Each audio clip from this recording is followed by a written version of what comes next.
প্রস্রাব করার সময় যদি আপনার জ্বালা হয় তাহলে আপনি কি করবেন? এটা অনেকেরই হয়ে যায়। গরমের সিজন চলছে। তো হচ্ছে এই সময়টা এই রোগটা হতে পারে। তো তার জন্য আমি আজকে আপনাদের সলিউশনটা বলছি কিভাবে কি করতে হবে। প্রস্রাব করার সময় আপনার যদি জ্বালা হয় তাহলে আপনি কি করতে হবে?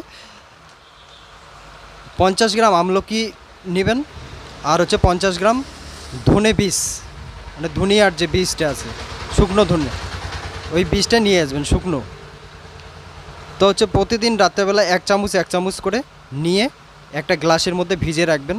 সকালবেলা সেটাকে বেটে নেবেন, পেস্ট করে জল সহ বেটে নেবেন। বেটে নেওয়ার পর ওই যে ঘোলটা হইলো, ওই ঘোলটা আপনি খেয়ে নেবেন খালি পেটে। এভাবে শুধু ৭ দিন করেন, যত বড় আপনার পেশাবের জ্বালা হোক না কেন ৭ দিনের মধ্যে ইনশাল্লাহ কমে যাবে। এটা বহু পরীক্ষিত, আপনারা বাড়িতে ট্রাই করলে উপকৃত হবেন। আমার যদি ভিডিও ভালো লাগে লাইক কমেন্ট অবশ্যই শেয়ার